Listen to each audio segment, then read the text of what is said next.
The fluorescent lights above my hospital bed flickered like my fading heartbeat. I'd counted the ceiling tiles so many times that I knew every crack, every water stain, every discolored panel. 17 in total, plus one that buzzed whenever the air conditioning kicked in. The antiseptic smell had become my new normal, replacing the scent of coffee and Caleb's cedarwood aftershave that used to greet me every morning. My omega instincts, dulled by chemo and exhaustion, still stirred faintly whenever I thought of him. A phantom ache in my scent glands, a longing that no medication could numb. The door swung open with that familiar squeaking sound that had become the soundtrack of my dying days. Nurse Margaret bustled in, her crisp uniform and practiced smile a constant in my revolving door of doctors and specialists. She was a beta, calm and efficient, and she'd seen me at my worst, sobbing into my pillow at 3 a.m., refusing to eat, staring blankly at the ceiling as if I could will myself out of existence. "Ethan, honey, you've got dozens of missed calls on your phone," she said, her voice carrying that forced cheerfulness that all healthcare workers seem to master. She placed my phone on the bedside table, the screen lighting up like a constellation of notifications. Someone's popular. My oxygen mask fogged as I managed a weak smile. Finally, Caleb must have realized I existed. He'd been distant lately, his texts shorter, his calls less frequent. I'd chalked it up to work stress. His tech startup was taking off, and I didn't want to be a burden. Even as my body withered from stage 3 lymphoma, I tried to be strong for him. Maybe he'd been busy. Maybe he'd lost track of time. Maybe he still loved me. I reached for the phone with trembling fingers, my foreline pulling slightly as I moved. The screen unlocked, and my entire universe collapsed in the span of 3 seconds. Breaking. Tech mogul Caleb Hartley weds socialite Victoria Marlowe in century's most lavish ceremony. The headline repeated itself across every notification: Instagram, Twitter, Facebook, news alerts. Even my email had promotional messages about the wedding of the year. My thumb scrolled automatically, each swipe feeling like a knife twisting deeper into my chest. There he was, my Caleb, in a midnight blue tuxedo that I'd helped him pick out 2 years ago for his brother's wedding. His hair, styled perfectly, that slight curl that I used to run my fingers through every morning, now gel-slicked and camera-ready. His smile, the one I thought belonged only to me, directed at a woman I'd never seen before in my life. She was beautiful, of course, blonde hair cascading down her bare shoulders, a wedding dress that probably cost more than my entire cancer treatment. Her hand rested possessively on his chest, right where I used to lay my head and listen to his heartbeat. She was a beta. I could tell from her relaxed scent even through the screen. No alpha pheromones, no omega vulnerability. Just poised, elegant, perfect. The phone slipped from my grasp, clattering onto the linoleum floor. Margaret rushed over, but I couldn't form words. My chest wasn't hurting from the cancer. I'd grown numb to that pain months ago. This was different. This was the kind of pain that made you understand why people said heartbreak could kill you, even without a terminal diagnosis. "Ethan, are you okay?" Margaret's voice sounded far away. "I'm fine," I whispered, though my voice cracked on both words, betraying the lie. I wasn't fine. I would never be fine again. Caleb Hartley, the alpha I'd given up everything for. The man I'd left my family for when they couldn't accept that their omega son loved another man. The man I'd moved across the country with, living in that cramped studio apartment in Brooklyn where the radiator never worked, and we survived on instant ramen and dreams. We'd made promises on that rooftop at 2 a.m. when he'd kissed me under the stars and said he'd never love anyone else, when he'd traced the word forever on my palm with his fingertip, and I believed him. He'd held me through my first chemotherapy session, whispering that we'd get through this together. Together. What a joke.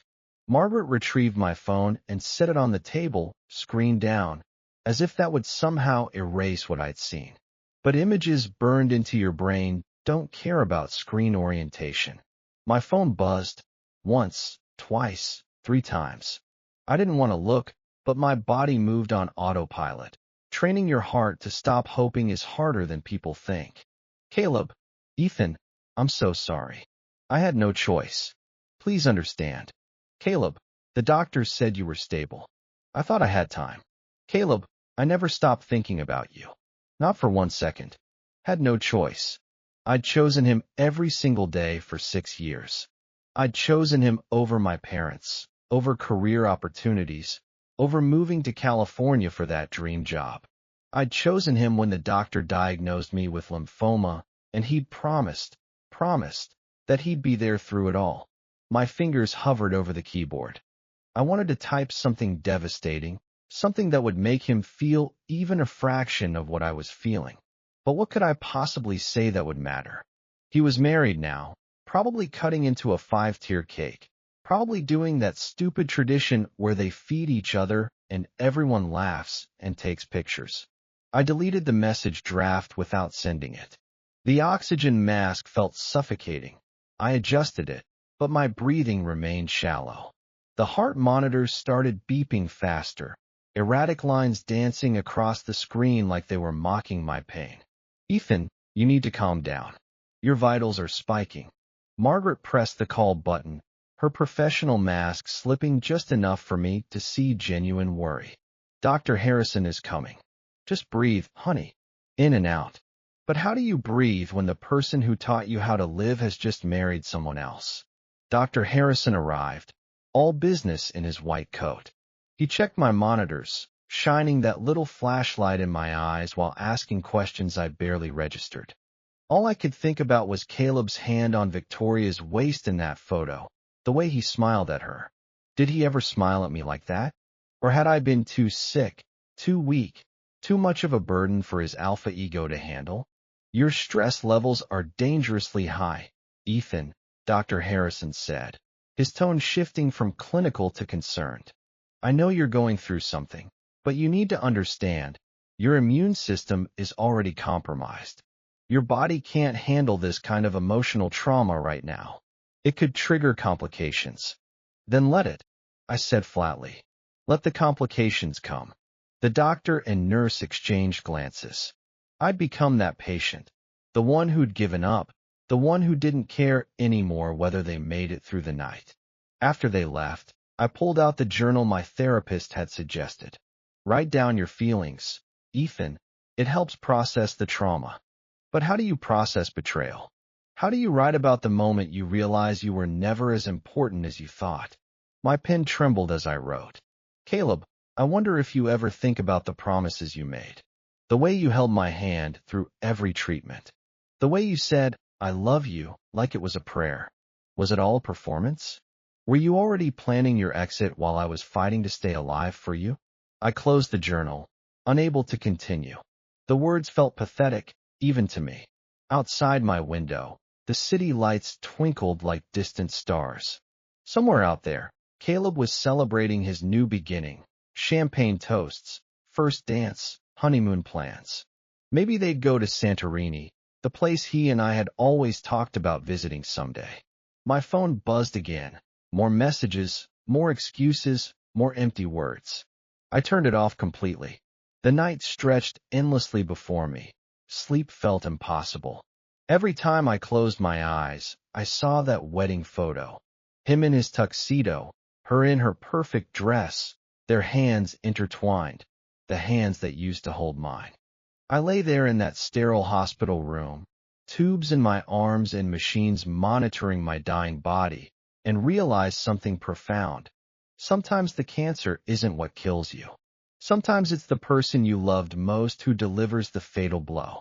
Caleb Hartley had just killed me more efficiently than any disease ever could. 3 weeks crawled by like wounded animals.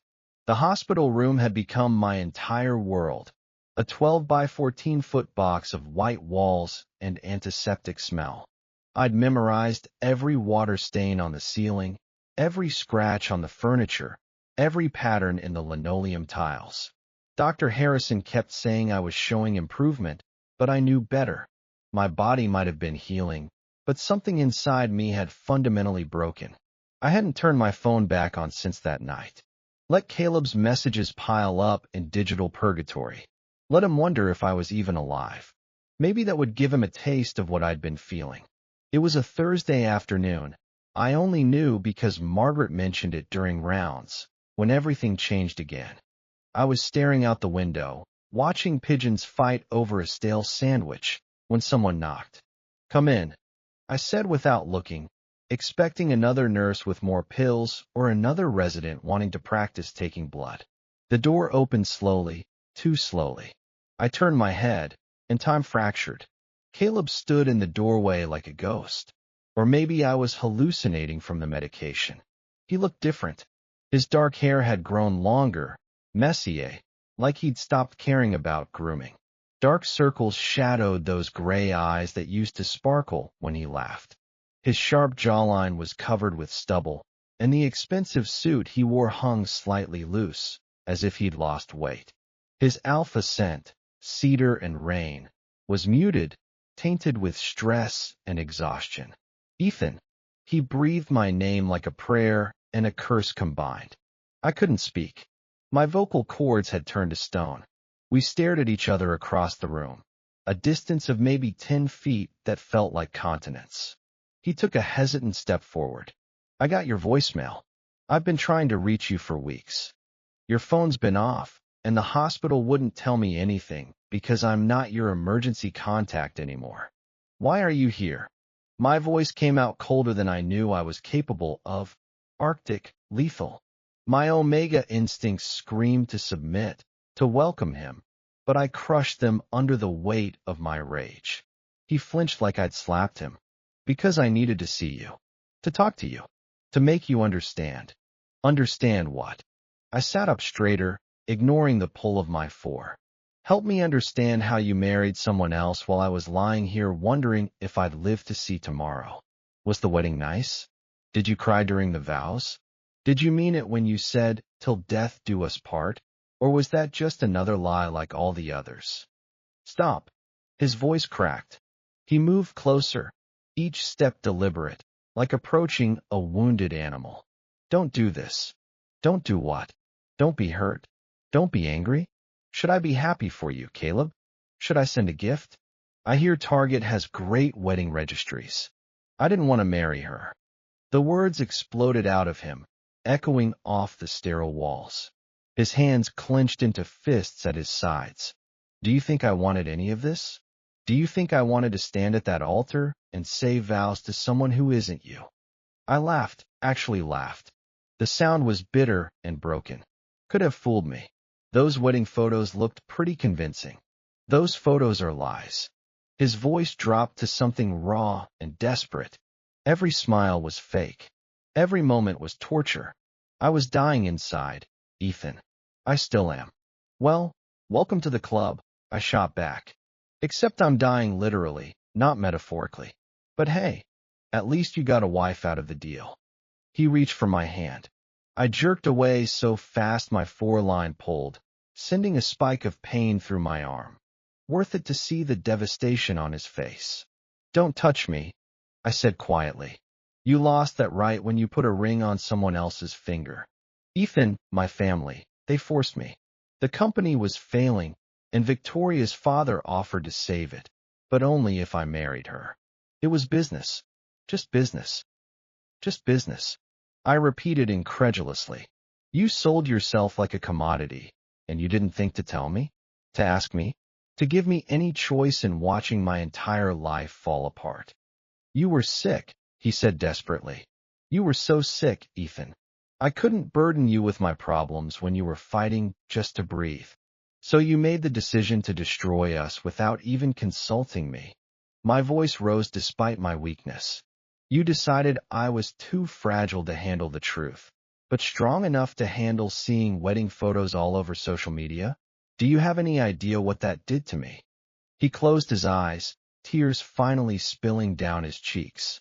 I'd seen Caleb cry maybe 3 times in 6 years, once when his grandmother died, once during a particularly emotional movie, once when I got my diagnosis and he'd locked himself in the bathroom, thinking I couldn't hear him sobbing.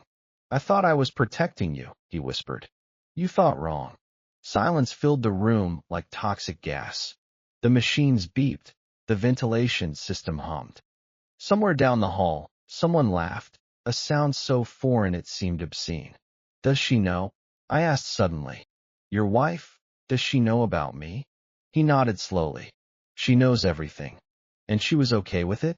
With marrying a man in love with someone else? It's complicated. It's really not. I cut him off. Either you love me or you don't. Either you chose me or you didn't. And the evidence speaks pretty clearly about which one happened. I've never stopped loving you, he said fiercely. And for the first time, he closed the distance completely, standing right beside my bed. Not for 1 second. Not one day. Ethan, you're the only person I've ever truly loved. The only person who's ever mattered. Then why does she get to wake up next to you every morning while I wake up to machines, keeping me alive? He had no answer for that. Of course he didn't, because there was no good answer, no explanation that could make this okay. I need you to leave, I said, my energy depleting rapidly. This conversation was costing me physically in ways he couldn't understand. I need you to walk out that door and go back to your wife, to your new life. No. He grabbed the bed rail, knuckles white. I'm not leaving you again. I can't. You don't get to decide that anymore. I turned away from him, facing the window again. You made your choice. Now live with it. Ethan, get out, Caleb. My voice was barely above a whisper, but somehow more powerful for it. If you ever loved me, you'll leave right now and never come back. I heard him choke on a sob. Heard his footsteps, slow, reluctant, moving toward the door. Heard the door handle turn. Then his voice, broken and small. Loving you wasn't a choice, Ethan. It's the only real thing I've ever known. And I'll regret every decision that led us here for the rest of my life. The door clicked shut. Only then did I let myself cry. 2 days after Caleb's visit, I'd convinced myself that closure had arrived. That chapter of my life was over. I'd survive the cancer or I wouldn't. But either way, Caleb Hartley would remain in my past where he belonged. The universe, apparently, had other plans. I was dozing. The medication made everything fuzzy around the edges when I sensed someone in my room. Not heard, sensed, that primal omega awareness of another presence. My eyes opened to find a woman sitting in the visitor's chair. Not Margaret, not Dr. Harrison, not anyone in scrubs. Victoria Marlowe. No, Victoria Hartley now, I supposed. She didn't look like her wedding photos. No makeup, hair pulled back in a simple ponytail, wearing jeans and an oversized sweater that looked comfortable rather than fashionable. Her green eyes were studying me with an intensity that made my omega instincts prickle with unease. She was a beta, but her scent was sharp, nervous, maybe even scared. You're Ethan, she said. Not a question, a statement of fact. And you're the wife. I kept my voice flat. Here to stake your claim? Tell me to stay away from your husband? Because trust me, that's already handled. A sad smile crossed her face. You think I'm the enemy? She shook her head. I'm probably the only person in this mess who's actually on your side. That caught me off guard. I don't understand. She shifted in the chair, crossing her legs. Can I be honest with you? She didn't wait for my answer. When Caleb proposed to me, and I use that term loosely because it was more of a business transaction than a proposal, the first thing he did was show me a picture of you. I blinked. What? He said. I need you to understand something. I'm in love with someone else. I'll always be in love with someone else. If you agree to this marriage, you're agreeing to be second choice. Always. She laughed, but there was no humor in it. Most women would have been insulted. I was relieved. Relieved? I echoed, completely lost. Victoria leaned forward, elbows on her knees. Ethan, I'm gay. The monitor beside me beeped faster as my heart rate spiked from pure shock. My father is a conservative politician with presidential aspirations, she continued. He's built his entire career on traditional family values and all that heteronormative nonsense. When I came out to him at 16, he sent me to conversion therapy. When that didn't fix me, he threatened to disown me entirely, unless I agreed to eventually marry a suitable man for the cameras. I didn't know what to say. This woman, this stranger, was peeling back layers of her life like she was confessing to a priest. Caleb's family needed money. Mine needed legitimacy. We made a deal. She pulled out her phone, swiped through it, and handed it to me. Read the contract. I took the phone with trembling hands. It was a legal document, dense with terminology, but certain phrases jumped out. Marriage in name only. Separate residences permitted after 1 year. No expectation of romantic or physical relationship. Dissolution after 5 years, mutually agreed upon. And then I saw it, buried in the financial clauses. Marlowe Enterprises agrees to fund all medical expenses related to Ethan Pierce's cancer treatment, including but not limited to chemotherapy, radiation, experimental treatments, and hospitalization costs, amount not to exceed $2 million. The phone slipped from my numb fingers. He sold himself, I whispered, to save me. He loves you, Victoria said simply. More than I've ever seen anyone love another person. Do you know what he does every night? He sits in his study. We have separate wings of the house, by the way, and he looks at photos of you. Sometimes he calls your voicemail just to hear your voice on the recording. He's barely eaten in 3 weeks. My staff is worried about him. Tears were streaming down my face now, hot and unstoppable. Why didn't he tell me? Because you would have stopped him. She retrieved her phone from the bed. You would have said the treatment was too expensive, that you weren't worth it, that he shouldn't sacrifice his happiness. Am I wrong? She wasn't. That's exactly what I would have said. The wedding, I managed through my crying. Those photos were hell for him. Victoria finished. He was drunk by the reception, not obvious drunk, but I could tell. He kept looking at his phone, looking for you. I think hoping you'd call or text or something. She paused. He disappeared for an hour during the reception. I found him in the garden, just sitting there staring at nothing.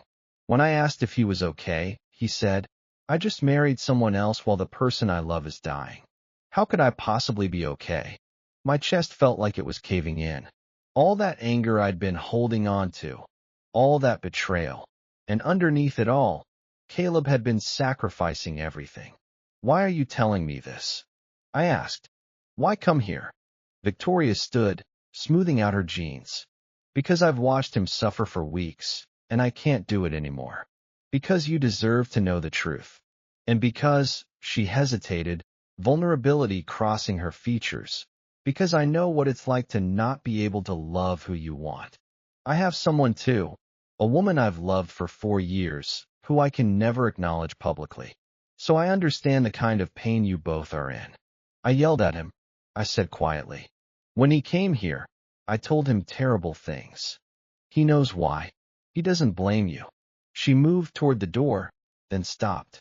Ethan, Caleb and I have already discussed it. After the required year for appearances, we're filing for divorce. The contract allows it. But that's not why I'm here. Then why? She turned back to face me fully. I'm asking you, begging you, to forgive him. Not for his sake, but for yours. Because watching you both suffer when you love each other this much seems like the cruelest punishment in the world. After she left, I sat in stunned silence for what might have been minutes or hours. Time had lost meaning. Caleb had married someone else to save my life. He'd sold his freedom, his happiness, his entire future, for me. While I'd been lying here hating him, he'd been ensuring I'd survive long enough to hate him.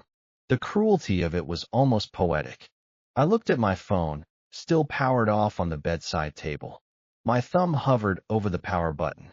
What do you say to someone who gave up everything for you? How do you apologize for not seeing the sacrifice? How do you begin to process love that profound and that devastating. I turned the phone on. It took several minutes to boot up, and then notifications flooded in, messages from Caleb, dozens of them, all time-stamped from late night, 2 a.m., 3 a.m., times when you're too exhausted to lie anymore. I opened the most recent one, sent just hours ago. I know you'll probably never read this, but I need you to know, saving your life was the easiest decision I ever made.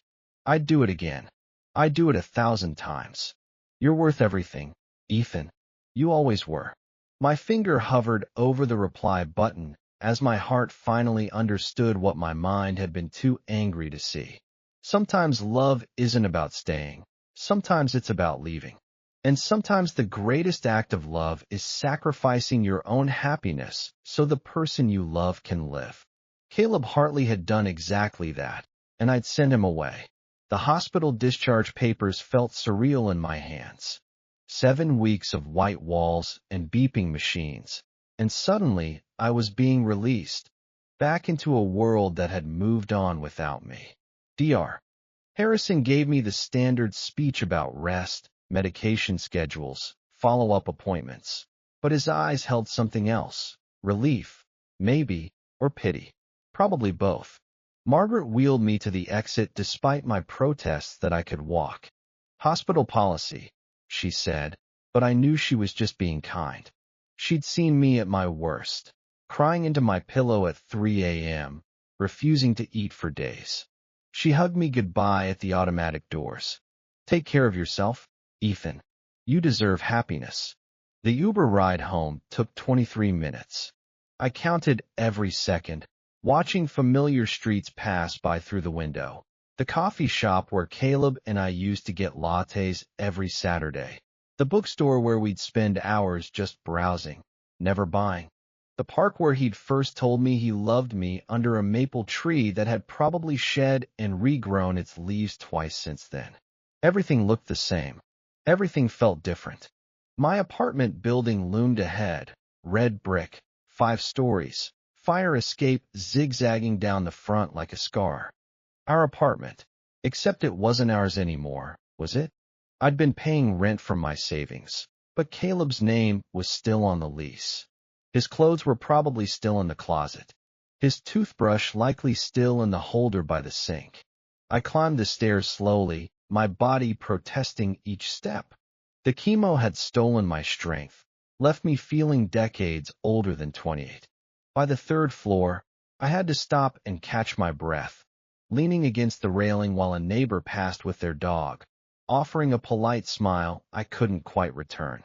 4th floor, apartment 4C. The brass numbers were tarnished now, and someone had graffitied a small heart on the doorframe, probably teenagers. I fumbled with my keys, hands shaking, not from weakness, but from something deeper. Fear, maybe, or anticipation. The door swung open with a familiar creak. The apartment exhaled dust and memories. Everything was exactly as I'd left it that horrible day 7 weeks ago, when the ambulance came. My coffee mug still sat on the counter, contents long evaporated to a brown ring.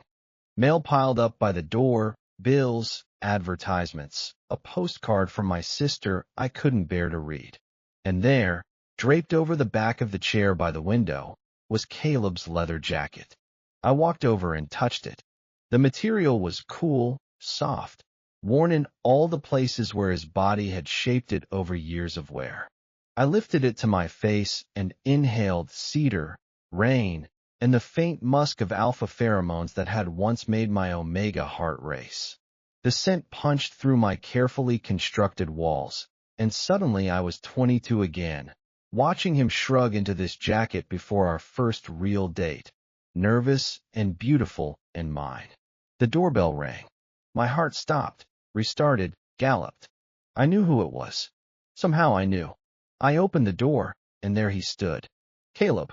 He looked like he'd been through his own kind of hell. His beard had grown in patchy and unkempt. Nothing like the carefully maintained stubble he used to sport. Dark circles carved shadows beneath his eyes, making them look hollow, haunted. His suit, expensive, tailored, probably cost more than my monthly rent, was wrinkled like he'd slept in it, or hadn't slept at all.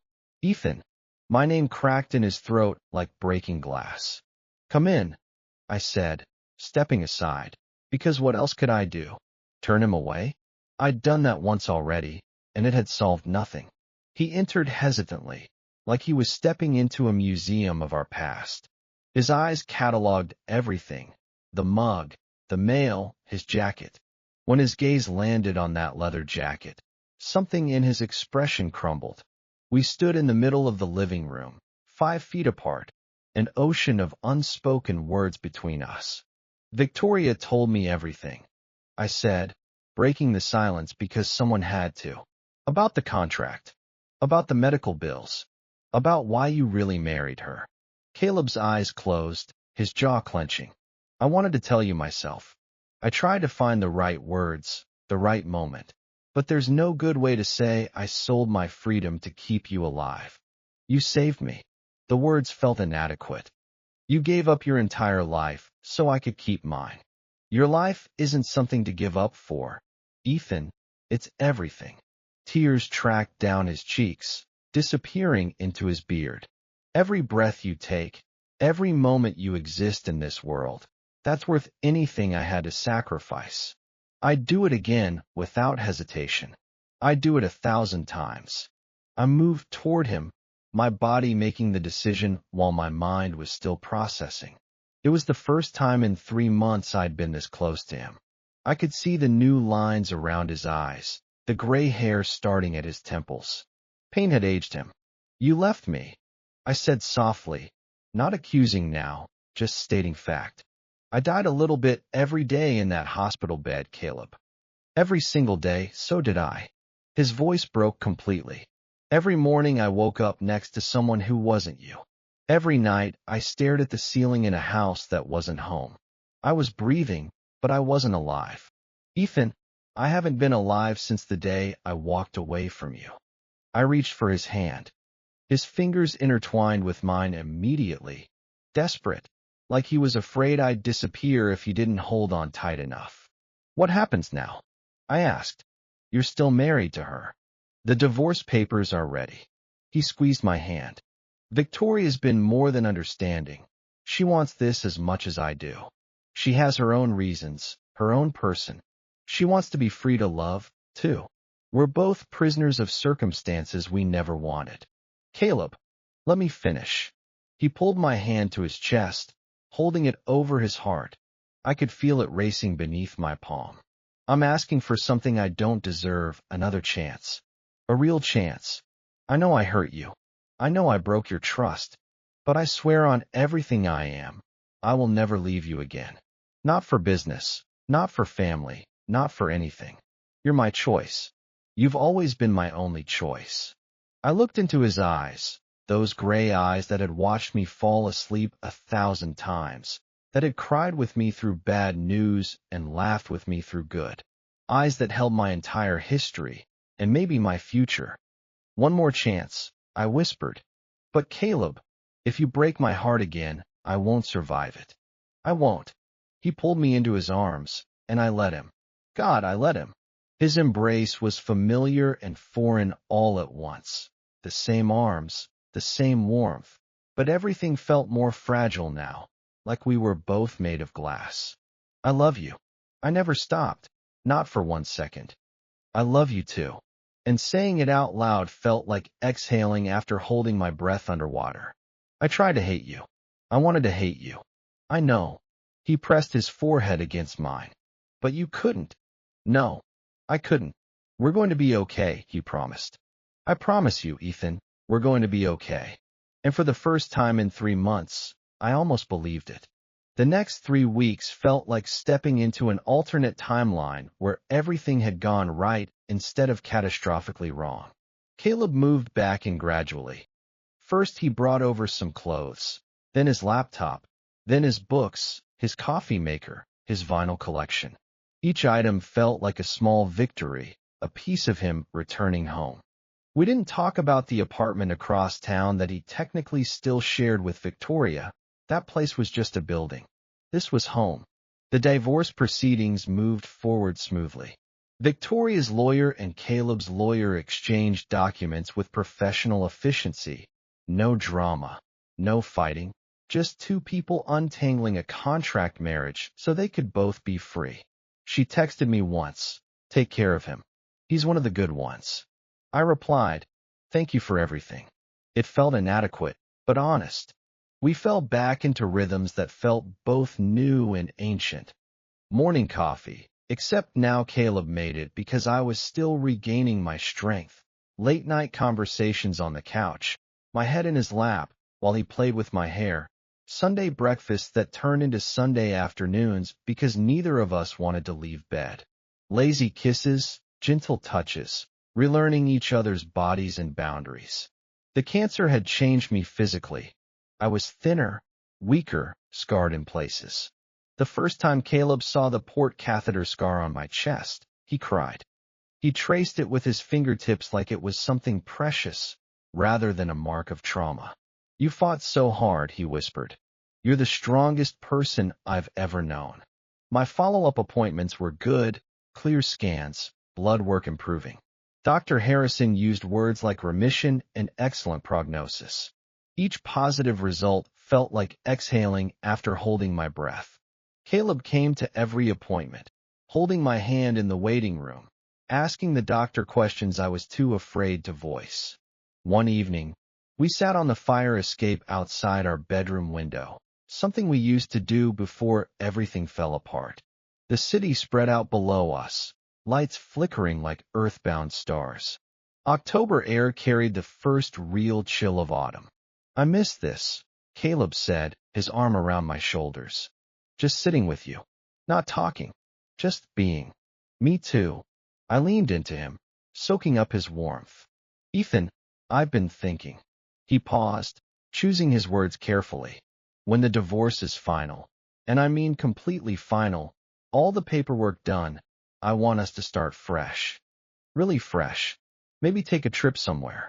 Maybe look for a bigger apartment. Maybe," he stopped himself. "Maybe what?" I turned to look at him, and something in his expression made my breath catch. "Maybe make this permanent, official, the way it should have been all along." Before I could process what he was implying, his phone rang. The ringtone was distinctive, classical music, Victoria's choice. Caleb had never bothered changing it. His face went from soft to confused as he looked at the screen. "It's her mother," he said, puzzled. "Mrs. Marlowe. She never calls me." "Answer it," I said, though unease prickled at the base of my spine. He accepted the call. "Hello, Mrs. Marlowe." I watched his face transform. Confusion shifted to shock, shock to horror. His hand tightened on the phone, knuckles going white. "What? When did this? How is that even?" He stood abruptly, pacing the narrow fire escape. "Which hospital?" "I'll be there immediately." Yes, I understand. I'm coming now." He ended the call, and for a moment just stared at the phone in his hand like it was a foreign object. "Caleb." My voice was small. "What happened?" "Victoria." He looked at me, and I'd never seen him so pale. "She was in a car accident. A bad one. They're saying," his voice broke, "they're saying she might not make it through the night." The world tilted sideways. "What?" "Head-on collision. Drunk driver. She's in surgery now, but they don't know if she'll." He couldn't finish the sentence. I stood up despite my shaking legs. "You need to go?" "Caleb, she's your wife. Legally, you're still married. She needs you there." I grabbed his jacket from inside and thrust it into his hands. "Go. Now." "But you just got home from the hospital yourself. I don't want to leave you alone." "I'll be fine." I wasn't sure if I was lying or not. Victoria might not be. "Go." He kissed me.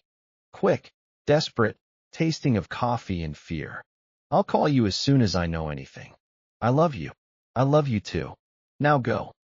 He left, and I was alone in the apartment that had just started feeling like home again. I went inside, closed the window, and sat on the couch in the dark. The silence was oppressive, broken only by the distant sounds of the city. I thought about Victoria, beautiful, kind Victoria, who'd given up her own happiness to help Caleb save me. Victoria, who was gay and in love with someone she could never publicly acknowledge. Victoria, who'd sat in my hospital room and told me the truth when she didn't have to. My phone buzzed, a text from Caleb, in the waiting room. No updates yet. Praying. I texted back, I'm praying too. Hours crawled by. 10 p.m. became midnight. Midnight became 2 a.m. I couldn't sleep. Every time I closed my eyes, I saw that wedding photo, Victoria in her white dress smiling for the cameras while dying inside. Had she been thinking about her girlfriend when that photo was taken? Had she been counting down the days until she could be free? At 3:47 a.m., my phone rang. Caleb's name lit up the screen. I answered immediately. Hello. She's out of surgery. His voice was hoarse, exhausted. They did everything they could. But Ethan, the damage was extensive. Brain trauma, internal bleeding. They're saying the next 48 hours are critical. Is she conscious? No, she's in a coma. They don't know when, or if, she'll wake up. I heard him crying, trying to muffle it. Caleb, it's okay to cry. She matters to you. She was good to us, Ethan. She could have made everything so much harder, but she didn't. She was kind, and now a sob broke through. What if she dies because of me? Because I asked her to marry me? What if that night she was distracted, thinking about the divorce, and that's why she didn't see the other car? That's not your fault, I said firmly. You didn't cause this. How do you know? Because accidents are accidents, Caleb. You can't control every variable in the universe. He was quiet for a long moment. I'm going to stay here tonight, at the hospital. Her mother is here, and she's not doing well. Someone should be here. Of course. Stay as long as you need. I'll come home tomorrow, he promised. As soon as I can. I'll be here, I said. I'll be waiting. After we hung up, I sat in the dark apartment and felt the weight of the universe shifting again. We just started healing, just started believing we might get our happy ending. But life, I was learning, didn't care about timing, and something told me the worst was yet to come. Caleb didn't come home the next day or the day after that. His texts were sparse. Updates on Victoria's condition that grew progressively more grim. Still in coma. No improvement. Doctors talking about brain death. Each message felt like a nail in a coffin I couldn't quite see, but could definitely feel closing around us. On the third day, my phone rang at 6 a.m. I'd been awake anyway, staring at the ceiling, unable to sleep. Ethan. His voice was destroyed. She's gone. Victoria died an hour ago. They tried everything, but the damage was too severe. Her brain just stopped. I sat up, pressing my hand against my mouth to keep from making a sound. Oh my God. Caleb, I'm so sorry. Her mother blamed me. He laughed bitterly, right there in the ICU waiting room. She looked at me and said, if you hadn't asked for a divorce, Victoria would still be alive. Said I killed her daughter for my own selfish happiness. That's not true. Isn't it, though? His words slurred together slightly. I realized he was drunk. I married her for money, used her to save you, then discarded her the moment she wasn't useful anymore. What kind of person does that make me? A person who was desperate. A person who was trying to save someone they loved. Caleb, you didn't kill her. A drunk driver killed her. Same difference. He mumbled. Same result. She's dead, and I'm the reason why. Where are you? Hotel. Couldn't go back to the house. Her mother's there. And she hates me, Ethan. And she's right. Come home, I said. Please. Come home to me. I don't deserve to come home. I don't deserve you. Let me decide what I deserve. I said firmly. Come home, Caleb. He hung up without answering. I waited. Hours passed. I called him voicemail. Texted, no response. I was about to call hospitals when the apartment door finally opened. Caleb stumbled in, still in the same clothes from 3 days ago.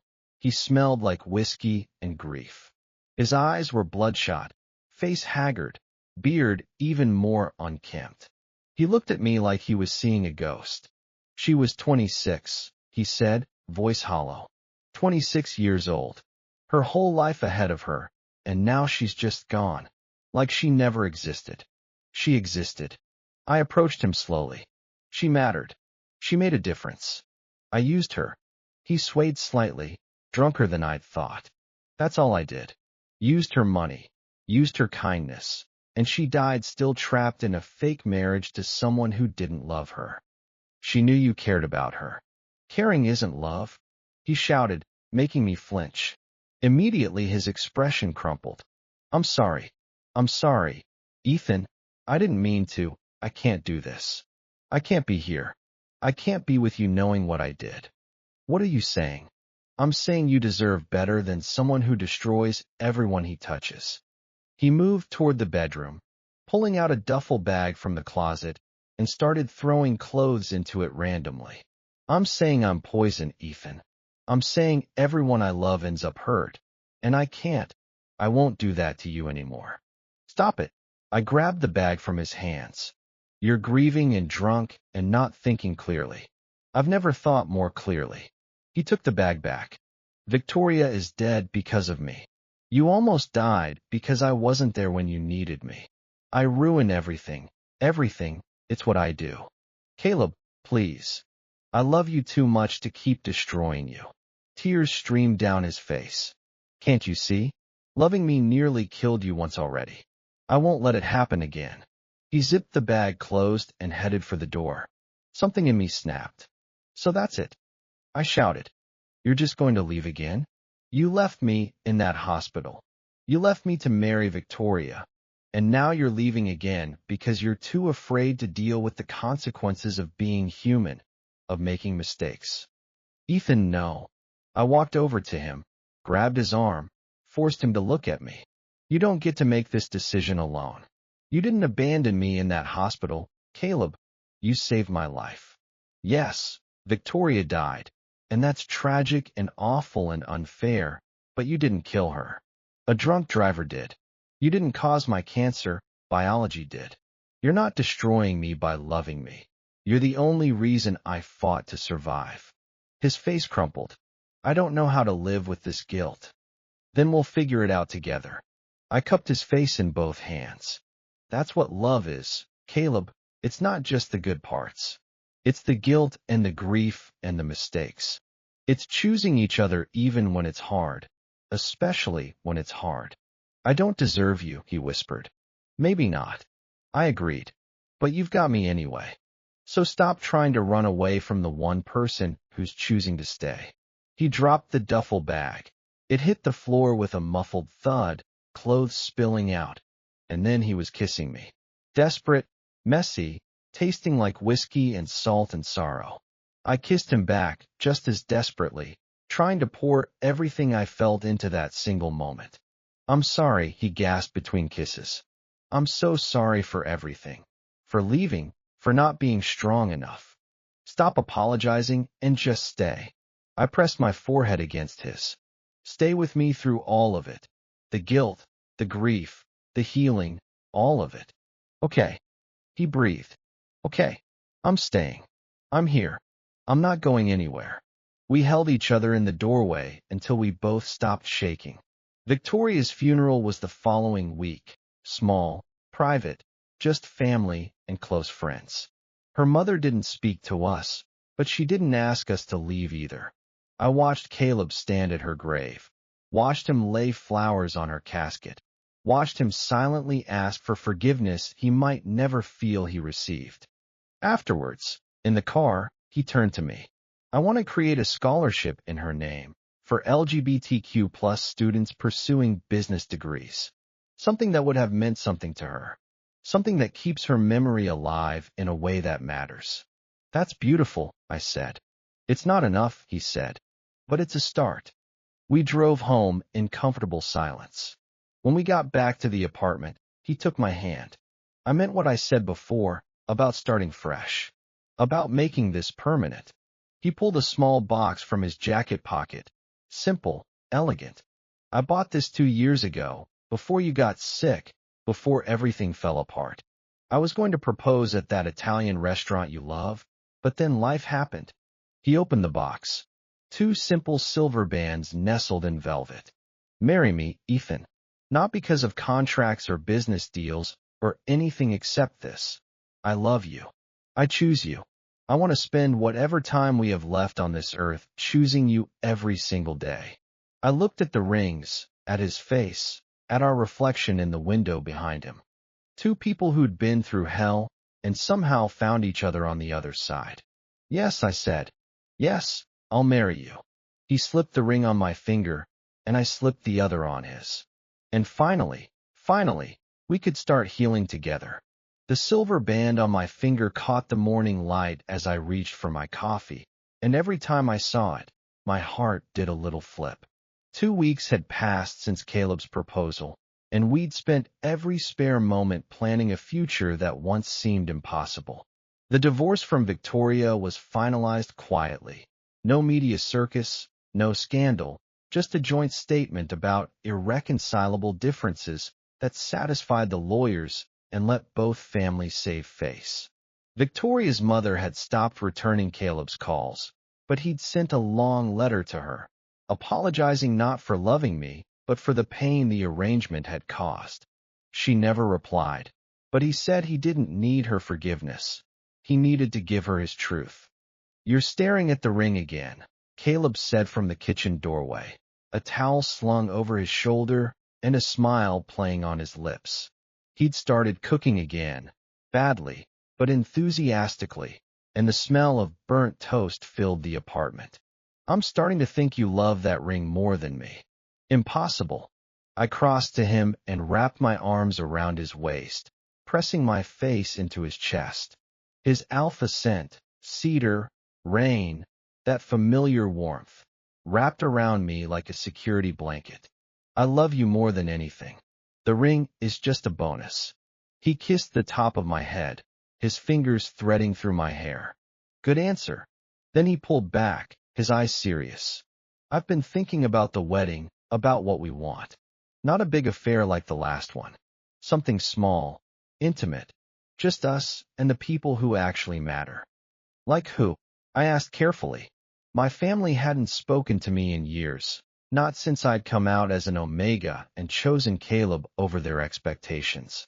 His parents were distant, more interested in their social standing than their son's happiness. Like your sister. Caleb said it simply, as if it were obvious. I've been tracking her down. She moved to Portland a few years ago. She's been trying to reach you, Ethan. I found her number in your old address book. My breath caught. My sister, Clara, the only family member who'd ever understood me. She'd been disowned too, for marrying a beta woman, and we'd lost touch during the chaos of my cancer diagnosis. She tried to reach me dozens of times. I think your blocked list accidentally included her when you were filtering out spam calls. She left voicemails, worried, desperate, wanting to know if you were alive. Caleb pulled out his phone and scrolled to a contact. She's flying in next weekend. I already booked her a flight. I stared at him, tears prickling at my eyes. You did that. I did that. He cupped my face. Because you deserve to have your family back. And because she deserves a chance to be at her brother's wedding. The real one. The one that actually means something. I kissed him then, hard and grateful, and when we broke apart, I was laughing and crying at the same time. I don't know what I did to deserve you. You existed, he said simply. That was enough. The next week was a whirlwind of preparations. Clara arrived on Friday evening, and the moment I opened the door, she burst into tears and threw her arms around me. She was older now, gray streaking her dark hair, but her eyes were the same, warm, fierce, full of unspoken apologies. I thought I'd lost you, she whispered. When I heard about the cancer, when I couldn't reach you, I thought you were gone. I'm here, I said, holding her tight. I'm here, and I'm not going anywhere. We spent the weekend catching up. She met Caleb properly, grilled him about his intentions, and finally gave her blessing with a teary hug and a whispered, "Take care of my little brother." She and her wife, Elena, would be our witnesses at the small courthouse ceremony we'd planned for the following Saturday. The wedding itself was perfect in its simplicity. Just us, Clara, Elena, and Margaret, my nurse from the hospital, who'd become a dear friend and insisted on attending. We stood in a sunlit room at City Hall, exchanged vows we'd written ourselves, and placed rings on each other's fingers for the second time. But this time, the words were ours, not a contract. Caleb's voice cracked when he said, "I promise to never leave you again, no matter how hard it gets." Mine broke when I answered, "I promise to let you stay." Afterwards, we had dinner at a quiet Italian restaurant, the same one where Caleb had planned to propose 2 years ago. Clara made a toast, Margaret cried, and Elena took photos that we'd frame and hang in every room of our new apartment. It wasn't a lavish affair, but it was ours, real and honest and full of love that had been tested by fire and emerged stronger. That night, back in our apartment, Caleb carried me over the threshold and set me down gently on the bed. His eyes were soft, reverent, as he traced the line of my jaw. "You're my husband now," he said, like he was tasting the words for the first time. "And you're mine." I pulled him down beside me, our bodies fitting together like they'd been made for each other. The cancer had left scars, both visible and invisible, but he kissed every one of them like they were sacred. "There's one more thing," he murmured against my neck, his lips brushing over my scent gland. My omega instincts flared, a low purr rising in my chest. "I want to bond with you, fully, completely. Not because I need to claim you, but because I want the world to know that you're my chosen mate, and I'm yours. But only if you're ready." I didn't hesitate. "I've been ready since the moment I saw you in that coffee shop 6 years ago." He kissed me deeply, and then his mouth found the tender spot where my scent gland pulsed. His alpha fangs grazed the skin, a whisper of pressure, and I gasped as he bit down gently, marking me with his scent, his pheromones flooding my system. It was intimate and primal and utterly perfect.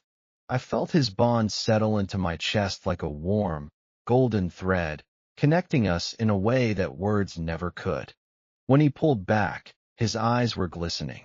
"You're mine now, for real. Forever." "Forever," I agreed, and I kissed the spot on his neck where I'd soon leave my own mark. A small omega bite, symbolizing that he was just as claimed as I was. We fell asleep tangled in each other, the silver bands on our fingers and the invisible bonds around our hearts finally complete. The next morning, Caleb woke me with coffee and a serious expression. "I've been thinking about the scholarship," he said. "I want to launch it on what would have been Victoria's birthday next month. I want to hold a small event, invite her mother, invite her girlfriend, the woman she loved but could never acknowledge. Give them a chance to honor her memory properly." "Her girlfriend?" I sat up, surprised. Victoria never mentioned her name. She kept her hidden to protect her. Her parents are even more conservative than Victoria's. But I found her through some digging. Her name is Audrey. She's a graphic designer, and she's been grieving alone because no one in Victoria's family knew she existed. Caleb's jaw tightened. "That's not right. Victoria deserved to be loved openly, and Audrey deserves to mourn her publicly. I'm going to make that happen." I reached for his hand. "Then we'll make it happen together." "What do you need from me?" "Just be there," he said. "Stand beside me. That's all I'll ever need." The scholarship launch was held at a beautiful venue overlooking the city, a glass-walled space filled with flowers, soft music, and photos of Victoria from her childhood to her final days.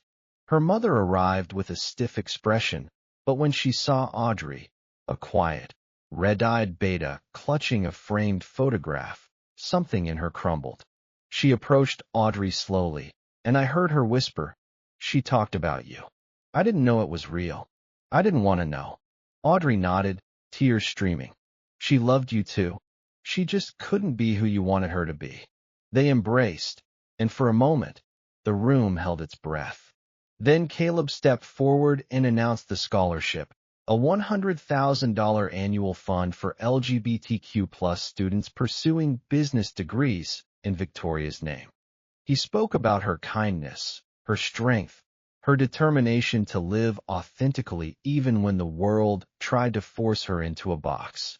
When he finished, there wasn't a dry eye in the room. Later, Audrey found me and clutched my hand. "Thank you," she said, "for letting her be remembered as she really was, not just a pawn in someone else's game." "She was never a pawn," I said firmly. "She was a hero. She saved my life, and she gave Caleb and me a chance to be together. We owe her everything." Audrey smiled through her tears. She would have loved this, seeing you two happy, seeing her mother finally accept the truth. That's all she ever wanted, for people to be free to love. That night, as Caleb and I lay in bed, the city lights painting patterns on our ceiling, I turned to him. "We did it," I said.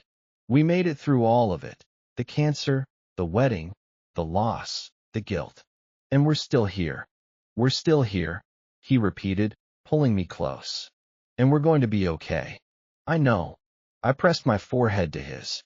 "Because you're my alpha, and I'm your omega, and nothing, not disease, not distance, not family or money, is ever going to tear us apart again." He kissed me slowly, tenderly, and I felt the bond between us pulse with warmth, a living thing that had grown from two broken halves into something whole. "I love you, Ethan Hartley. I will love you until the stars burn out.